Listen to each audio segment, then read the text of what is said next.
उसकी क्वालिटी तो बढ़ती है, साथ ही साथ उसका साइज भी बढ़ जाता है। जैसे कि आपकी ये जो पिक्चर थी वो थी पहले कुछ केबी में आ रही थी, 100 केबी 200 केबी में आ रही थी, लेकिन आपने इसका जो रिजोल्यूशन है वो बढ़ा दिया, तो अब क्या होगा, वो एमबी में पहुंच जाएगी। 1 MB 2 MB या फिर ज्यादा भी हो सकती है। केबी और एमबी समझते हैं क्या होता है? केबी किलोबाइट होता है, यानी कम कम साइज की जो पिक्चर्स होती है वो केबी में रहती है, ज्यादा जो होता है वो एमबी होता है।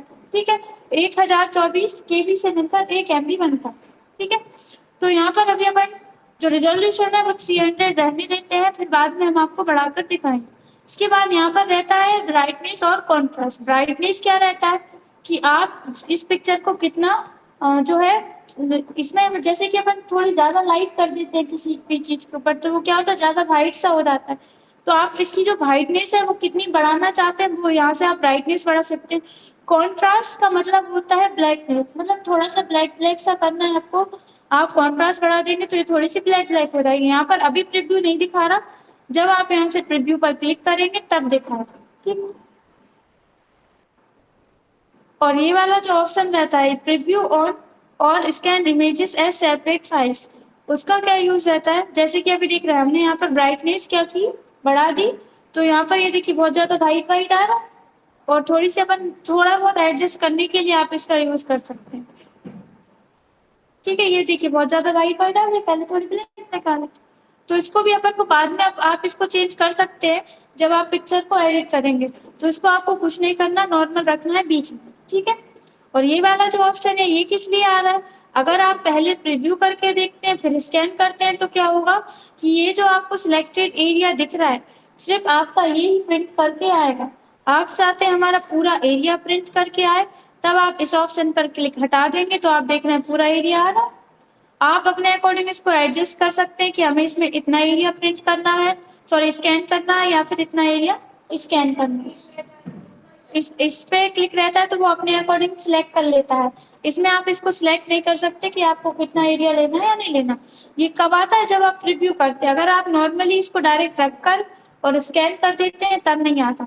जैसे पहले आपने प्रीव्यू किया फिर आप स्कैन करोगे तो वो क्या करेगा, जो आपका सिलेक्टेड एरिया दिख रहा है सिर्फ वो ही आपका स्कैन करके आएगा, बाकी एरिया को वो छोड़ देगा। लेकिन आपने डायरेक्ट इमेज रखी और आपने प्रीव्यू नहीं किया और आपने स्कैन कर दिया तो वो नहीं लेगा। ठीक है, मतलब ऐसा नहीं लेगा, वो पूरी फाइल ले लेगा। और इस पर से क्लिक हटा दोगे तो फिर तो वो ले ही लेगा।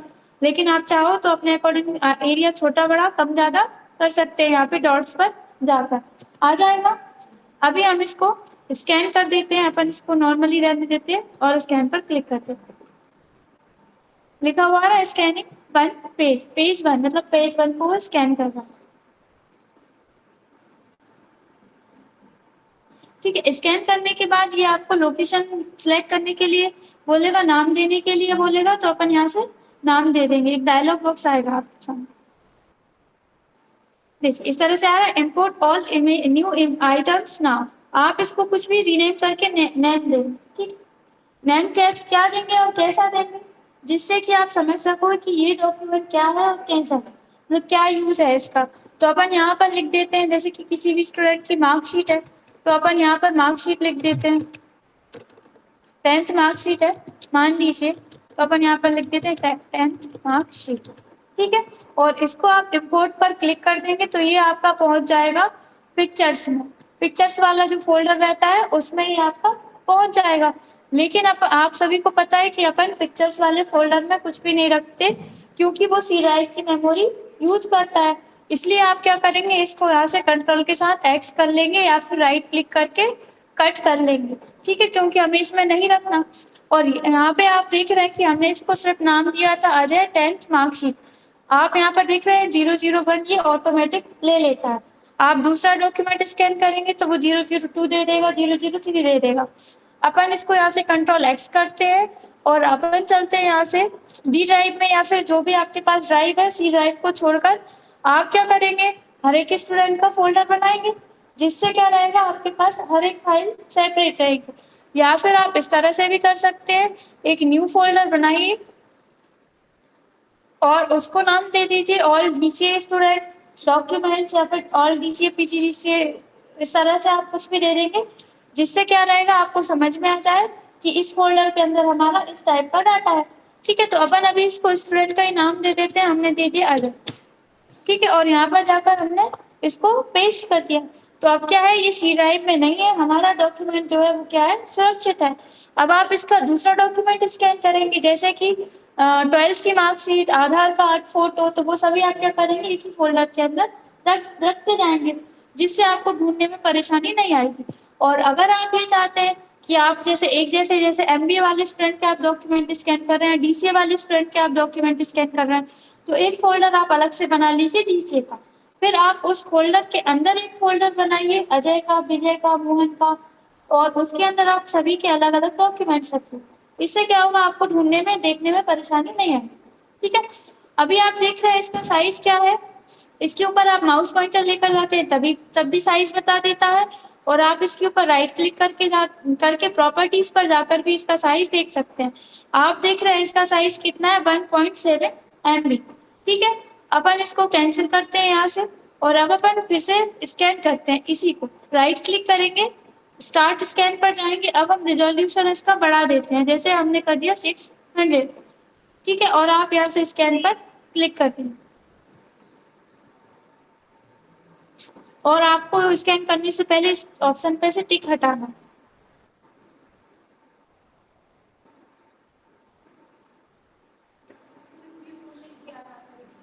क्या? नहीं, जरूरी नहीं है आपको प्रिव्यू करना। आप तो अगर आप देखना चाहते हैं, मतलब आप स्कैन करने से पहले देखना चाहते हैं कि स्कैन होने के बाद हमारा डॉक्यूमेंट कैसा दिखेगा, तो उसके लिए रहता है प्रिव्यू का ऑप्शन। ठीक है, और आप डायरेक्ट स्कैन पर क्लिक कर देंगे तो क्या होगा, वो आपका मेमोरी में सेव होगा। लेकिन प्रिव्यू करेंगे तो क्या होगा, वो मेमोरी में सेव नहीं होगा। बस आपको यहाँ पर दिखेगा कि कैसा दिखेगा वो प्रिव्यू में, मतलब स्कैन होने के बाद। तो इसलिए अपन यहाँ से प्रीव्यू पर क्लिक करके देख सकते हैं।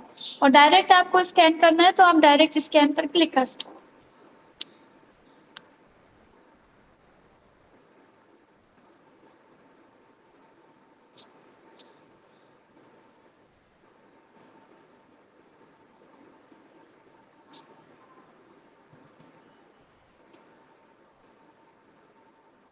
चलिए, जब तक ये स्कैन कर रहा है, जब तक हम आपको इसी का बता देते हैं। इतना आ जाएगा। ठीक है, अब कुछ फॉर्म, आप कोई भी फॉर्म फिल करते हैं तो सभी फॉर्म में क्या रहता है कि एक साइज दे दिया जाता है कि इस साइज से इस साइज के बीच की इमेज आपको अपलोड करनी है। मतलब है जैसे 500 KB से 700 KB के बीच की इमेज आपको अपलोड करनी है। अब इस इमेज का साइज क्या है, 1 MB से ज्यादा है। तो अब आपको इसको क्या करना पड़ेगा, साइज कम करना पड़ेगा, क्योंकि अपन एग्जैक्ट वही का वही साइज तो अपन स्कैन नहीं कर सकते। तो आपको क्या करना पड़ेगा, इसको कम करना पड़ेगा। कम करने के लिए आप यहाँ से यूज करेंगे माइक्रोसॉफ्ट पिक्चर मैनेजर का। फोटोशॉप से भी कर सकते हैं और माइक्रोसॉफ्ट पिक्चर मैनेजर से भी कर सकते हैं। ठीक है, तो वो अभी हम आपको करना बता देंगे। और जो भी आप फॉर्म अगर मतलब फॉर्म में ये फोटो आप अपलोड करेंगे। ठीक है, पहले अपन इसको यहाँ पर ले लेते हैं। अपन इसको नाम दे देते हैं वही अजय 12 दे देते हैं उसको।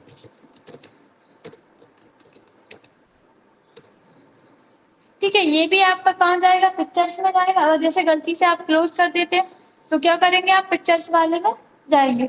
आप यहाँ पर इसको Ctrl+X करेंगे और इसको अपन क्लोज करके यहाँ पर लाकर Ctrl+V कर देते हैं। अब ये 001 क्यों लिया है, क्योंकि वो अपन ने पहले इसको वहां से Ctrl+X कर लिया था। अगर उसी जगह पर अपन स्कैन करते जाते तो फिर वो 001 002 इस तरह से दे देता। लेकिन बहुत से फॉर्म ऐसे होते हैं उनमें ये 001 002 एक्सेप्ट नहीं करता। तब आप क्या करोगे, F2 दबाओगे या फिर आप राइट क्लिक करके रीनेम करो। ठीक है, अब आप जैसे आप चाहते हो हमें कीबोर्ड से ही करना है। देखिए, हमने इस पर क्लिक किया, हमने कीबोर्ड से F2 दबाया, रीनेम हो गई। फिर यहाँ से हमें क्या करना है, 001 को हटाना है। ये वाला जो एरो है इसको हमने दबाया, देखिए हमारा कर्सर डायरेक्ट लास्ट में पहुंच गया है। आप यहाँ से बैक स्पेस दबाइए और एंटर कर दीजिए, बिना आप माउस के कर सकते हैं। क्या फॉर्म में अपलोड नहीं रहे, मतलब फॉर्म में वो एक्सेप्ट नहीं करता। जब आप किसी फॉर्म में इसको अपलोड करोगे तो वो फॉर्म एक्सेप्ट नहीं करेगा। 001 या फिर इस तरह से कुछ भी नंबर लिखा रहता है वो एक्सेप्ट नहीं करता। ठीक है, इसलिए अपन ने उसको हटा दिया। आ जाएगा इतना। ठीक है, अब आप देखेंगे कि इसका साइज अपन ने इसको कितने डीपीआई में लिया था, 300 डीपीआई में। ठीक है,